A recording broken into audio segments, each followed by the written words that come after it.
I'm Hannah Peters, a registered dietitian with Baptist Best Health. The holidays can be so crazy and just so busy. It's so important that we continue to plan our meals and continue those rhythms that we have created, and don't get thrown off because sometimes it's really hard to get back on track. So let's talk about meal planning. Let's talk about 5 easy steps just to keep you on track with eating healthy and nourishing your body well through the holidays. First, I want you guys to review your schedule. What do you have going on this week? Do we have a sports practice or a meeting after work, or maybe some type of holiday event that we need to plan for?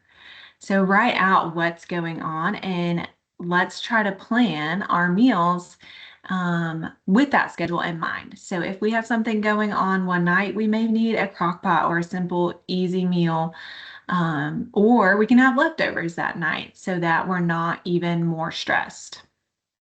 So how many dinners, breakfasts, and lunches are we going to need? And what type of recipe do we need to fit our schedule and our life?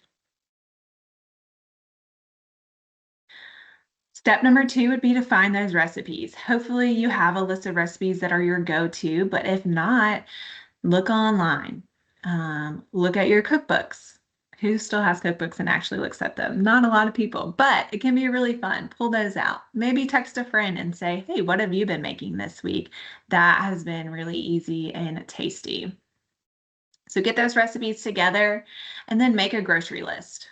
So my favorite thing to do is to write out my grocery list in the organization of the grocery store.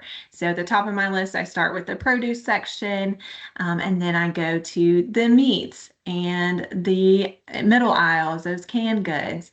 And then we have usually the dairy and our frozen things. So to help yourself out, go ahead and when you're making your grocery list, whether that's on paper or your phone, your notes app, um, put it in that order. I promise you will thank me later. Step number 4 would be to grocery shop. So this can look like a lot of different ways depending on you and your preference and your schedule. But this could be physically going to the grocery store and buying your groceries. A lot of people still really enjoy doing that. Maybe it's ordering and doing a grocery pickup where you pick it up at the store. Or maybe you're so busy and you just need it delivered to your house. So that's another option. And that is just a blessing that we have with life today and how crazy and busy it can be. So think about you and your schedule and what best works for you. And then lastly, when you get all those groceries home, think about what meals you have going on, or maybe you bought some fresh fruit and fresh veggies that you want to snack on during the week. So you go ahead and wash them good and maybe cut them so that they're in the refrigerator ready to go. I find that if I go ahead and cut up my fruits and put them in the refrigerator, I'm more likely to actually eat them.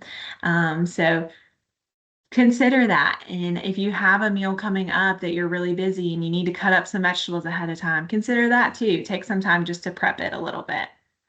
So hopefully these 5 simple steps will help you just stay on track and continue owning your season throughout the holidays.